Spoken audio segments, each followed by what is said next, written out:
Posted by you/throwaway4coco. Ever since I, 19F, was a little girl, my parents, 50s, have told me that I am allergic to both milk and chocolate.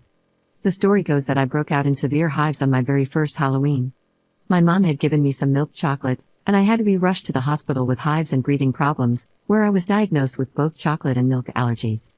Ever since then, I have never been allowed to eat anything containing chocolate or cow's milk.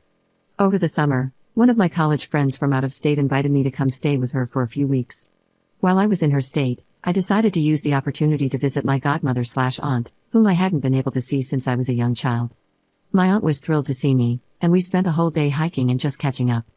When we stopped for lunch, my aunt pulled out some granola bars, but they had chocolate in them, so I couldn't eat them. I told her that I was allergic to chocolate, and she was stunned. My aunt told me that I have never been allergic to chocolate and that my mom had been lying to me. She explained how I had gotten ill from daycare and how my mom had tried to sue the daycare owner for some stupid reason that no one was sure of. My mom had been angry because she thought the daycare owner was flirting with my dad and wanted to get the daycare shut down. My mom then invented the story about me and the chocolate at the Halloween party. She made sure not to tell the daycare about the fake allergy and then waited for the daycare to feed me food with chocolate in it so that she could sue. When that didn't work, my mom invented a story about me being allergic to milk. When my aunt tried to call her out on it, my mom stopped speaking to her, and that silence has continued to the present day. Needless to say, I was stunned. I wanted so badly to believe that my mom was telling the truth and that my aunt was lying. I waited until we got back to my aunt's house and took a bite of one of the granola bars. And I was not allergic at all. I was very upset and decided to call my dad. Our conversation was so crazy and out of nowhere that I don't know what else to do but type it out. The conversation went like this. Dad, were you aware that I am not actually allergic to chocolate and milk like you and Mom have told me? Don't be ridiculous. You've never been able to eat chocolate without a reaction. Why would we make that up? I'm not trying to accuse you of making it up. I was just asking if you were aware that I do not have the allergy. I just ate some chocolate, and I didn't have any reaction to it. Did I ever get any allergy tests done? I will have to ask your mother. I am upset that you are trying to call us liars over this. When did I say anyone was lying? What are you talking about? My mom then jumped into the conversation, on speakerphone. Honey, don't you remember that you had hives at your 10th birthday party? Your friend had given you a Tootsie Pop, and you were allergic to the chocolate. Mom, I never had a 10th birthday party, and I don't know what you're talking about. I was just curious if I ever had a real allergy test done for chocolate, because I was just able to eat some without a reaction. I'm just trying to figure out if I can eat chocolate or not now. I don't know why you need to know if you had a test or not. You can't eat chocolate because we say you can't eat chocolate. You're being a little liar right now. How dare you say we never gave you a birthday party that year? You've always been ungrateful, and now you can't even remember the party we gave you. Mom, I know I never had a 10th birthday party because I was at summer camp. Why are you trying to make me believe that I did? My mom then started screaming at me, and I just hung up the phone because it was so loud, and I couldn't hear any individual words. I silenced my phone and watched as she proceeded to call me 40 times in a row. The entire time, my aunt was watching in horror. My aunt then gave me a hug and told me that this is why she doesn't have a relationship with my mother. My mom has always done this, lied to people and then tried to convince them it was the truth. I am very upset about this entire situation. The conversation was simply one of the craziest things I've experienced, and I don't know who these people are anymore. It creeped me out, and I don't think I ever want to talk to them again, or else they will try to turn on me. Am I right in wanting to cut these people out of my life? Up in the comments. My mom and dad are two peas in a pod, and they are best friends. If she's a narcissist, then I'm 100% positive he is one too. I can't afford an allergy test, but at least I know I'm not going to die from chocolate anymore. I don't think I'll be able to pretend that I forgot about the party, because it was so hurtful as she tried to lie to me about it. I don't ever want to speak to her again. She doesn't even remember my birthdays, and she's my mom. They had chocolate and milk banned from the house and always told my teachers and others about my allergies at the beginning of each school year. I also had to keep an EpiPen in my car starting after I got my license, just in case something bad happened. I didn't have any reason to doubt them until a few months ago, when it all came crashing down. I'll check out the Raised by Narcissists subreddit, thanks. Update 3 months later. It's been a while, but I felt the need to update because my mom purchased a one-way ticket to Crazy Town after I made my first post. To summarize what I have found out since my last post. I am not allergic to chocolate. Chocolate is amazing, and I am now addicted to the chocolate waterfall at Golden Corral. I am not allergic to milk.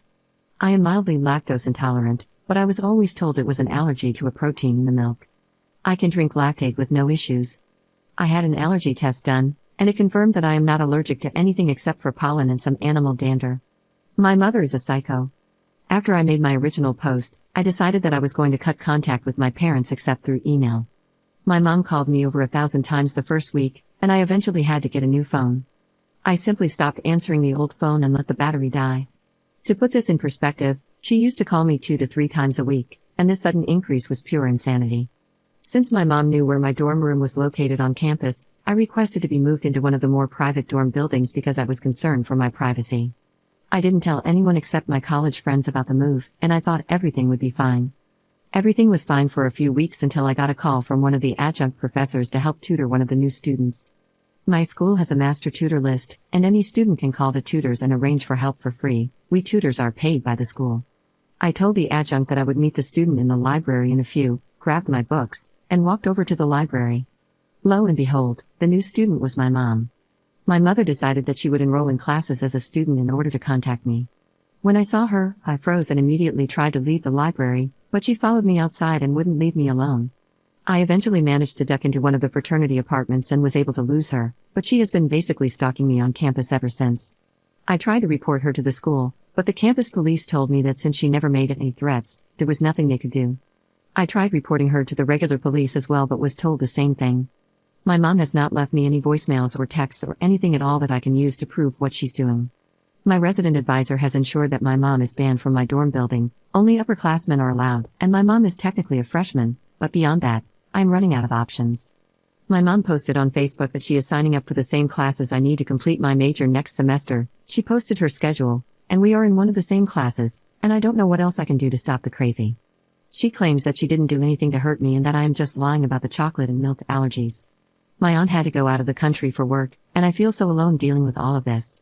My dad has basically ditched and moved out of my mom's house, and I haven't been able to get in contact with him either. Any ideas for how to stop the crazy? Up in the comments.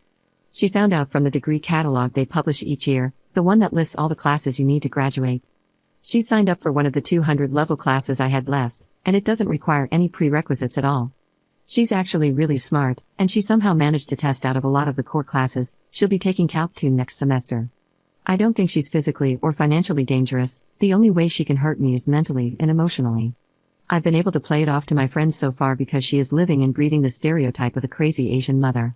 Second update 8 days later. Hi there, it's my first time posting here because I was hesitant to give my mom the narcissist label. That being said, I don't really have a better term to describe her behavior, and a ton of people pointed me to this subreddit after I posted on r/relationships about my mom. To summarize, my mom and dad lied to me and told me I had allergies, chocolate and milk. I believed them for years until I met my estranged aunt, who spilled the beans and revealed the web of lies created by my mother. I decided to go no contact with my parents, and my mom snapped and enrolled at my university, basically stalking me and enrolling in the same classes I needed for the next semester. I contacted the Student Affairs Department, and they arranged a meeting between myself and my mom regarding the stalking. At the meeting, the administrator heard both sides of our stories and pretty much caught my mom in another lie. My mom had her best poker face on and tried to claim that she hadn't contacted me in months. She denied that she had called me repeatedly, denied that she ever tried to get tutoring from me, denied everything she did. She tried to act like she was the victim and that I was just a mean and disrespectful daughter who hated her mom. And that's when I produced my iPhone and showed the administrator the call log from when my mom called me over 1,000 times in a row. This is not an exaggeration. The call log hit quadruple digits. My mom then tried to deny that the number was her cell number, but the administrator looked it up in the student database and proved she was lying. My mom tried to backtrack, but the damage was done. The administrator made us both sign contracts stating that we each must not contact each other for the remainder of the school year, otherwise, we would be suspended from classes. My mom was forced to change her schedule so that she would not be in the same classes as I was. The administrator made it clear that if she tried to circumvent the contract, even accidentally, she could have her student ID banned from entering the student center or other buildings if I was inside. They are controlled by RFID chips, and we have to swipe them to enter certain buildings. After the meeting ended, I was so happy, and I felt free for the first time in weeks. A few nights later, my dad called me and left a voicemail informing me that my mom had tried to commit suicide with sleeping pills and that she was going to the hospital. I thought it was fake at first, so I called the hospital, and they put me through to my dad, who was in the waiting room. My dad laid into me pretty hard, called me names and said some harsh things about the whole situation. He then told me that if I didn't want my mom to die, I shouldn't have made her life miserable. So that's my Thanksgiving vacation, and I don't really know what to think or do right now. I'm going to go bake a pumpkin pie and try to forget about it all, but food tastes like ash in my mouth. Commenter. Honey, it's not your fault. Not even a little. She is a very sick person. This sewer slide attempt is the inevitable conclusion of a long struggle with serious mental illness.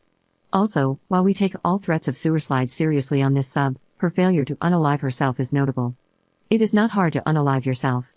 Even pop culture offers a few methods that are surefire, and a quick Google search will quickly turn up a dozen more.